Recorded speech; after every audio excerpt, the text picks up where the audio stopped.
Hi friends, welcome back. तो आज का हमारा वीडियो है डीआरडीओ गौरव बॉम्ब पाक fake news on operation Sindoor Tejas pilot tribute. तो चलते हैं, शुरू करते हैं। जय हिंद डिफेंस लवर्स। आज की टॉप हेडलाइंस कुछ इस प्रकार है। फ्रेंच नेवी ने एक्सपोज किया पाकिस्तानी मीडिया का ऑपरेशन सिंदूर वाला प्रोपेगेंडा। इसरो के रॉकेट से लॉन्च होगी यूएस की सैटेलाइट। रशिया और अमेरिका के पायलट्स ने दिया भारत के तेजस पायलट को अपना अंतिम सम्मान। और डीआरडीओ ने टेस्ट किया 1000 किलोग्राम का बॉम्ब। वाह,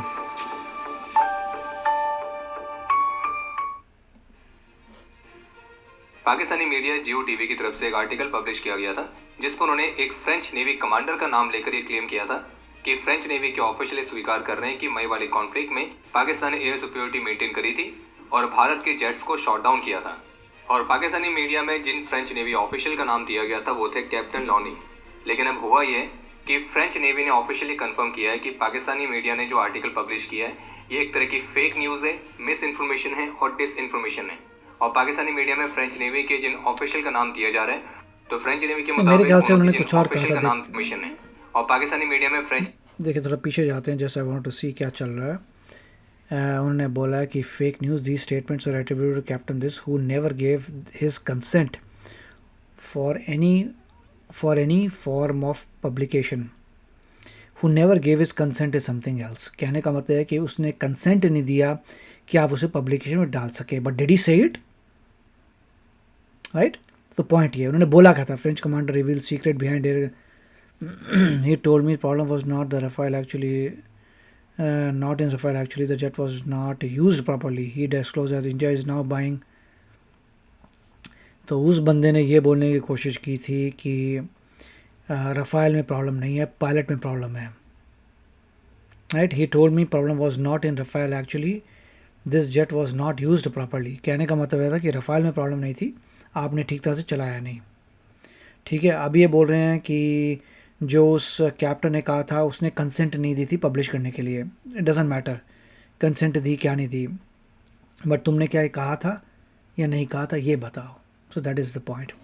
ऑफकोर्स एक बंदे के बोलने से हमें फ़र्क नहीं पड़ता। इवन इफ़ कोई फ्रेंच कमांडर बोल देता है, doesn't mean it is right.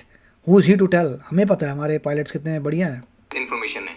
और पाकिस्तानी मीडिया में फ्रेंच नेवी के जिन ऑफिशियल का नाम दिया जा रहा है तो फ्रेंच नेवी के मुताबिक उन्होंने इस तरह की स्टेटमेंट के किसी भी तरह के पब्लिकेशन के लिए अपनी सहमति नहीं दी है। वही तो, पब्लिकेशन सहमति थी, मैं बोला तो था, ये बोलो ना कि बोला ही नहीं था। और फ्रेंच नेवी का स्पष्ट रूप से कहना है कि इस आर्टिकल में व्यापक रूप से मिस इन्फॉर्मेशन और डिस इन्फॉर्मेशन शामिल है। तो और ठीक है, तुम बताओ तो फिर क्या इन्फॉर्मेशन है।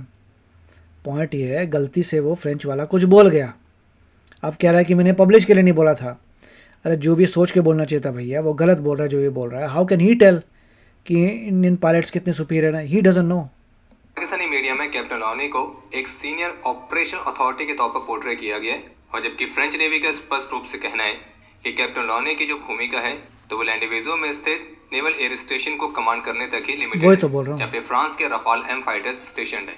और फ्रेंच उसको क्या पता बंदे को। नेवी ने यह भी कंफर्म किया है कि जब उनसे ऑपरेशन सिंदूर को लेकर प्रश्न पूछा गया था तो उन्होंने भारत के एयरक्राफ्ट को शॉट डाउन होने वाली बात को ना तो कंफर्म किया है ना ही डिनाई किया है। और चाइनीज सिस्टम्स द्वारा भारत के रफाल को जैम करने वाली संभावना को लेकर भी उन्होंने कोई भी कमेंट नहीं किया है। और जिस तरह से पाकिस्तानी मीडिया में चाइना के J-10 का रेफरेंस दिया गया है तो फ्रेंच नेवी ने स्पष्ट किया है कि फ्रेंच नेवी के ऑफिशियल ने इस तरह का कोई भी रेफरेंस नहीं दिया था। और इसलिए स्पष्ट है कि पाकिस्तानी मीडिया में पब्लिश किया गया आर्टिकल केवल मिस इन्फॉर्मेशन और डिस ये वो तो करेंगे, पाकिस्तान का काम है वो ये करना, और क्या है, Pakistan will do that. Information है जिसे फ्रेंच नेवी की ऑफिशियल ने ही बस्ट कर दिया है। उसने तो बस नहीं किया, बट ओके, हमने बस कर दिया कि फ्रेंच वाले का वी डोंट केयर, और दूसरा उसने कंसेंट नहीं दिया, वी डोंट केयर कंसेंट नहीं दिया, उसकी उस बंदे के पास नॉलेज नहीं थी बोलने की।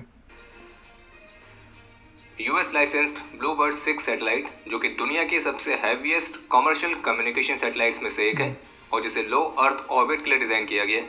तो ये सैटेलाइट भारतीय स्पेस एजेंसी इसरो के LVM-3 रॉकेट से 15 दिसंबर को सतीश धवन स्पेस सेंटर से लॉन्च की जाएगी। इसे AST स्पेस मोबाइल ने मैन्युफैक्चर किया है जो कि 6500 किलोग्राम तक की सैटेलाइट है और ये इस कंपनी की इस तरह की नेक्स्ट जनरेशन की पहली सैटेलाइट है। इसके अलावा एक अपडेट यह है कि भारत, ऑस्ट्रेलिया और कनाडा ने ट्राइलेटरल टेक्नोलॉजी और इनोवेशन पार्टनरशिप की अनाउंसमेंट करी है जिसमें तीनों देश मिलकर उभरती हुई टेक्नोलॉजीज में अपने बीच के कोलैबोरेशन को और डीप करेंगे। बाकी एक और अपडेट है कि अभी हाल ही में भारतीय नौसेना की INS शाहिदरी ने नॉर्दर्न पैसिफिक रीजन में रॉयल ऑस्ट्रेलियन नेवी के साथ ऑसइंडेक्स 2025 बाइलेटरल नेवल एक्सरसाइज में पार्टिसिपेट किया था और इस दौरान दोनों देशों की नेवीज की वॉरशिप्स और एयरक्राफ्ट ने इंटेंसिव जॉइंट नेवल ड्रिल्स और ऑपरेशंस कंडक्ट किए और इस एक्सरसाइज का प्रमुख उद्देश्य था दोनों देशों की नेवीज के बीच इंटरऑपरेबिलिटी को महत्वपूर्ण तरीके से बढ़ावा देना और दोनों मैरीटाइम नेशंस के बीच स्ट्रेटेजिक पार्टनरशिप को और मजबूत करना। आज जहां एक तरफ भारत में हमारे air warrior wing commander Namansh Syal को पूरे सैन्य सम्मान के साथ अंतिम विदाई दी गई है, he is very brave person, वहीं दूसरी तरफ अमेरिका और रशिया के एरोबेटिक टीम ने भी हमारे देखिए उन्होंने बोला अमेरिका एंड रशिया, मगर एक हमने देखी थी वीडियो जिसमें साफ साफ कहा गया था ओनली रशिया गेव इट। तो लोगों का अपना प्रोपेगेंडा है, just said only Russia did it which is wrong, USA also did it. तो अच्छी बात है कि ये साफ साफ बता रहे हैं, वेरी नाइस। एयर वॉरियर को अपना पूरा सम्मान दिया है। इसमें यूएस के एरोबेटिक पायलट टेलर फीमा हिस्टर और उनकी F-16 वाइपर डेमो टीम ने दुबई एयर शो की फाइनल परफॉर्मेंस को हमारे इस एयर वॉरियर के सम्मान में कैंसिल कर दिया था और उन्होंने अपने ऑफिशियल इंस्टाग्राम हैंडल से एक इमोशनल स्टेटमेंट भी जारी करी। और वहीं दूसरी तरफ रशिया की जो एरोबेटिक टीम है रशियन नाइट्स, तो उन्होंने तो तेजस के क्रैश के बाद की घटना को डिस्क्राइब करना लगभग इम्पॉसिबल बताया और ये कहा कि डिस्प्ले को कंटिन्यू करने का उनको जो निर्णय था तो वो हमारे उन भाइयों की याद में था जो पिछली उड़ान से वापस नहीं लौटे। और ये Russian aerobatic team Russian Knights का विंग कमांडर नमांस सियाल को एक फाइनल डे ट्रिब्यूट था।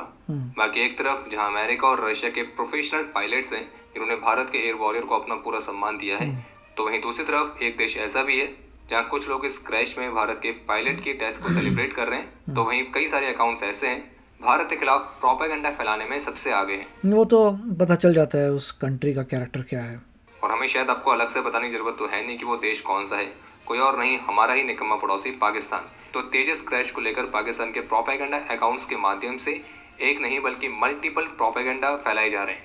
जैसे कि एक लेटर सर्कुलेट किया जा रहा है जिसमें क्लेम किया जा रहा है कि इस लेटर को भारतीय वायुसेना प्रमुख air chief marshal AP Singh ने साइन किया है और इस लेटर में क्लेम किया गया है कि इस तेजस क्रैश के बाद से भारतीय वायुसेना अब तेजस को त्यागने की योजना बना रही है। तो अगर हमारे निकट में पड़ोसी इस वीडियो को देख रहे हैं तो उन्हें हम याद दिलाना चाहेंगे कि इस क्रैश के बावजूद तेजस अभी भी दुनिया का सबसे सेफेस्ट फाइटर जेट है और अभी जो क्रैश हुआ था ये 24 साल में इस एयरक्राफ्ट का दूसरा क्रैश था। ये नहीं देखिए ये बोलना it may not be 100% accurate, क्योंकि डिपेंड करना पड़ेगा कितना यूज़ किया आपने, कितनी फ़्लाइट्स में से क्या, ईयर के हिसाब से नहीं बोल सकते कि इतने साल में इतने बार, that is not the right way. कितनी फ़्लाइट्स में कितना हुआ है वो देखना पड़ेगा, कितनी बार यूज़ हुआ है, कितनी फ़्लाइट्स में। आप बताइए, ईयर से कुछ नहीं होता। बट स्टिल आई अंडरस्टैंड कि Tejas is a very safe airplane और सब लोगों ने कहा है कि उसके लिमिट, एयर शोज़ में पूरी आप प्लेन की लिमिट को चेक करते हैं और वहाँ पे जो है वील हैव टू सी कि हुआ क्या था, क्या प्लेन में प्रॉब्लम थी या मनोवर थोड़ा गलत हो गया, क्या चक्कर हो गया। बट हमारे जो पायलट थे, ब्रेवरी देखिए उनके, देशभक्त, शहीद, ब्यूटीफुल। जंग फाइटर 17 की तरह नहीं है जो कि हर साल दर्जन की तादाद में क्रैश होते हैं, बस फर्क यह है कि उस इन्फॉर्मेशन को आगे नहीं आने दिया जाता है। इसी तरह से एक फर्जी प्रोपेगेंडा ये चल रहा है, इसमें एक क्लेम किया जा रहा है कि तेजस क्रैश के बाद से भारतीय वायुसेना प्रमुख ने एक स्टेटमेंट दी है कि हाल ही के समय में हमने कई सारे जेट्स खोए हैं, पाकिस्तानी एयरफोर्स हमसे आगे है, अगर भारत और पाकिस्तान रिलेशंस इंप्रूव होते हैं तो हम ट्रेनिंग के लिए अपने पायलट्स पाकिस्तान भेजेंगे।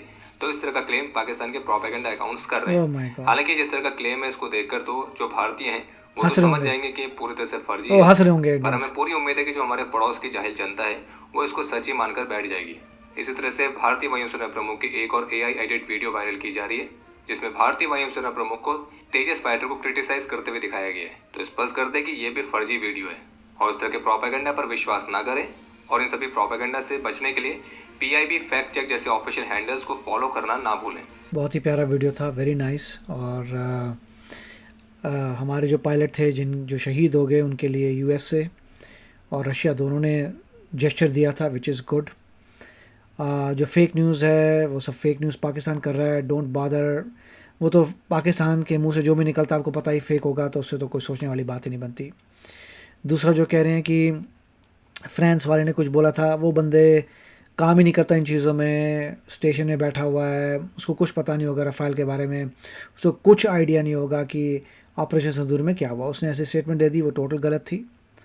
अब सिर्फ ये है कि इंडिया बहुत मेहनत कर रहा है, बहुत आगे जा रहा है, आपको इन्वेस्टिगेट करना है, ब्लैक बॉक्स मिल गया है तो आपको देखना है कि हुआ क्या था प्लेन में एग्जैक्टली कुछ तो कुछ इन्फॉर्मेशन पता चलेगी, मगर ब्रेवरी ऑफ द पायलट देख के आप बोलेंगे वाओ, ब्रेवरी देखिए कि लास्ट मिनट तक इजेक्ट नहीं करना, कोशिश करनी कि फिर भी प्लेन को उड़ा दूंगा, दैट इज़ ज़बरदस्त ब्रेवरी।